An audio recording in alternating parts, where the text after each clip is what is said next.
Baik, saya akan memberi judul apa yang saya sampaikan ini.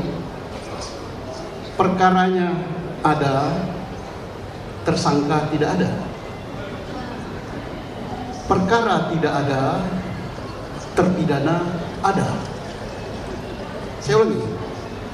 Perkaranya ada, tersangka tidak ada. Perkaranya tidak ada, terpidana ada. Ini fakta yang terjadi saat ini, yang kita bahas ber-3 bulan, sudah masuk bulan ketiga. Mengapa demikian? Karena kita tidak taat pada pakem. Pak Dedi paham banget itu pakem. Kalau wayang itu ada pakemnya. Mengapa tidak taat? Pelajaran paling mendasar untuk seorang anggota Polri yang akan menjurus kepada reserse itu adalah apa definisi penyidikan? Agak teori sedikit. Definisi penyidikan itu adalah sesuai pada hukum acara kita. Serangkaian upaya penyidik untuk membuat terang suatu peristiwa, pidana apa bukan tentunya, dengan mengumpulkan alat bukti sehingga mengetahui pidana, kemudian menentukan siapa pelakunya. Nah, pakem ini dilanggar. Bagaimana dilanggar? Bukan kata saya loh, terbukti pada pra-peradilan kemarin. Tangkap dulu orangnya, alat bukti dicari. Ya ini fakta, buktinya kalah. Jadi kalau tersinggung mau nyalakan saya, tidak. Kemarin buktinya ada, itu bukan kata saya. Ya faktanya. Kemudian yang kedua, kita melanggar pakem juga untuk yang paling mendasar dalam sekolah Polri bagian reserse. Mudah-mudahan ada polisi yang di sini, mudah-mudahan ada yang dengar. Saya ngomong gini, bukan saya benci sama Polri, tidak mungkin. Dibunuh pun saya mau demi Polri yang telah membesarkan. Tapi cara mencintai Polri adalah dengan memberitahu kekeliruan, kemudian memberi jalan ini yang benar.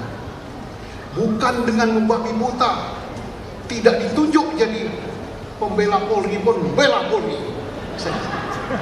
Ada ya? Di Konoha. Di Indonesia enggak.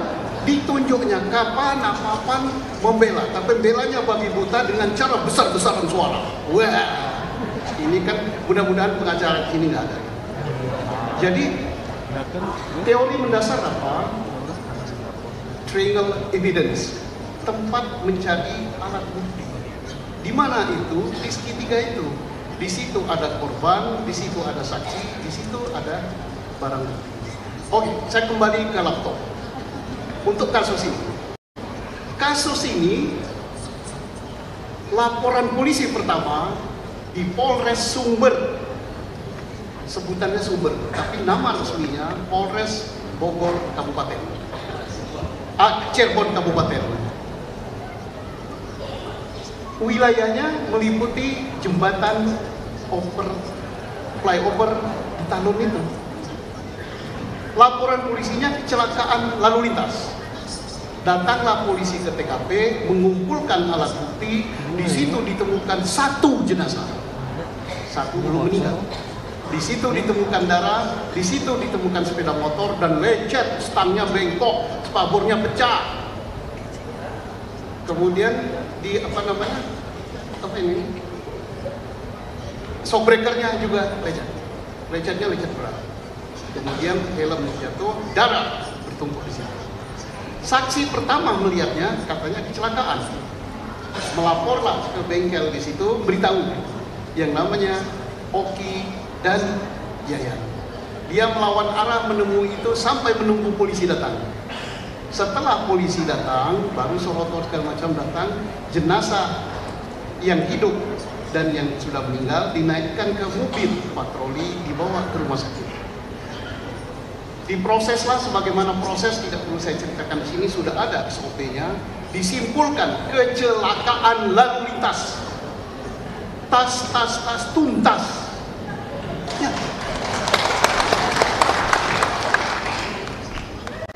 Cirebon Kabupaten itu punya polisi sendiri, Polres sendiri, polseknya sendiri, kejaksaan sendiri, pengadilan sendiri.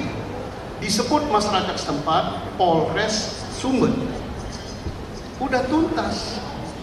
Dan laporan polisi tentang kecelakaan lalu lintas itu tidak pernah, saya ulangi lagi, tidak pernah dilimpahkan ke Polres Kota atau Ciko, tidak pernah juga diminta oleh Polres Ciko, tidak pernah juga ditarik ke Polda. Tuntas, korban ada, TKP ada, alat bukti ada, pisem ada. Nggak tahu bagaimana ceritanya, di Ciko ini nggak mau kalah, buat juga laporan polisi pembunuhan. Siapa yang lapor? Pak Dedi tahu, jangan tanya pada saya. Lah kalau saya buka di sini saya pun nggak bisa dituntut, kan? Memang laporannya ada. Kemudian laporan itu dari siapa? Informasinya bisa ditelusuri di berkas setebal begini. Saya udah baca berkasnya. Tidak bisa mungkin yang lapor ngasih informasi namanya Aep, yang dilapori bapak itu, oleh bapak itu buat laporan polisi rinci sekali, lengkap sampai nama. Ini agak ajaib juga laporan ini. Ya, karena tidak taat pada pakem, Pak Dedi, pakem pewayangan, mestinya ke teori penyidikan tadi, ada nggak peristiwanya? Untuk tahu ada tidak peristiwanya, ada nggak TKP-nya?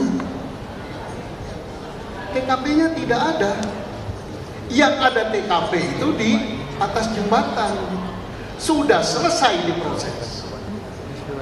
Nggak ada TKP di wilayah Cirebon Kota. Apa TKP? Di situ ada korban, di situ ada alat bukti lain, barang bukti, saksi, dan sebagainya. Nggak ada saksi yang mendengar yang katanya Aep. Ada 11 tersangka. Kalau tersangkanya 11 ditambah korban 2, berapa ini? 13. Kata Aep sepeda motornya 4. Coba bagi, sepeda motor 4 dibagi 13, berarti satu sepeda motor ada yang 4 orang. Ya. Masyarakat di situ tidak dengar bunyi sepeda motor yang kejar-kejaran. Di situ hujan dan di situ tanah, tidak ditemukan bekas sepeda motor. Tidak ditemukan juga darah. Demikian juga kondisi ini terjadi di SMP 11. Yang dilihat oleh Aep jaraknya berapa, Pak? Nah, beliau mengukur 150 meter, gelap, hujan juga. Dia bisa melihat orang yang tidak dikenal namanya, tapi tahu wajahnya. Ya itu ada security aja. Kemudian dia tahu warna sepeda motornya. Boro-boro warna sepeda motor, warna bajunya sendiri dia nggak tahu karena gelap. Tapi sepeda motor jarak 150 meter dia tahu. Tahu pula jenisnya. Warna motornya tahu. Bisakah dipercaya ini? Nah, TKP-nya tidak ada. Kemudian oke, taruhlah TKP-nya kita anggap ada. Taruhlah, kita ini baik hati. Kan dalam pelajaran hukum itu apa? Kalau pidana, locus delicti dan tempus delicti. Locus delicti-nya kita baik hati, kita anggap ada. Tapi alat bukti untuk mengatakan peristiwa itu ada apa? Saksi tidak ada. Kenapa saya berani mengatakan tidak ada? Adalah sekitar 10 saksi, termasuk Dede ini. Termasuk. Tapi di antara sekian saksi itu, Dede sudah mencabut, kemudian Liga Akbar mencabut, kemudian Aep tidak tahu rimbanya, dan lain-lain. Jadi kalau 10 atau 15 saksi, 1 orang atau 2 orang sudah menyatakan berbeda pendapat, maka kesaksian itu lemah. Tidak ada itu. Kalau mau ada, harus didukung alat bukti lain untuk menguatkan saksi. Oke lah, kita di ruangan ini. Berapa ini? 5.000. Kita katakan warna ini apa? Merah misalnya. Nah, tapi kita katakan putih atau hijau. Sampai di luar kita katakan hijau semua. 5.000 mengatakan hijau. Benar? Bohong kan? Berarti, tidak hijau kok. Tidak usah dipikir, tidak hijau kok. Berarti kita berbohong berjamaah. Kebohongan itu akan terbantah manakala kita punya alat bukti, khususnya alat bukti saintifik. Ada rekaman video, ada rekaman handphone bahwa ini warnanya merah campur putih dan lain-lain. Jadi jangan percaya dengan sejumlah saksi. Ya, berarti saksi sudah begini untuk mengatakan ada peristiwa pembunuhan di Ciko. Saksi sudah nggak ada. Kemudian alat bukti lain katanya visum.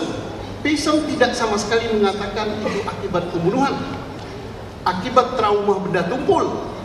Nanti beliau pakarnya bisa menyerahkan. Kemudian apa lagi?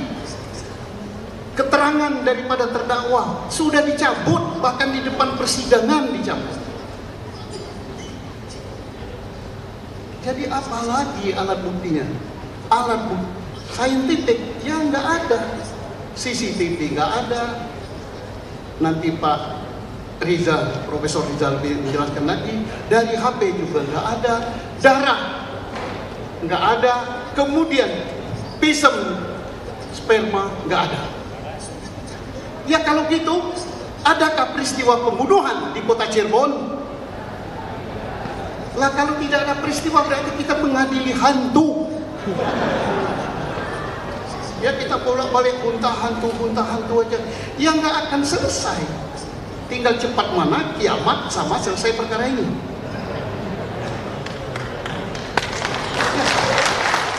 Download Tribun X sekarang, menghadirkan lokal menjadi Indonesia.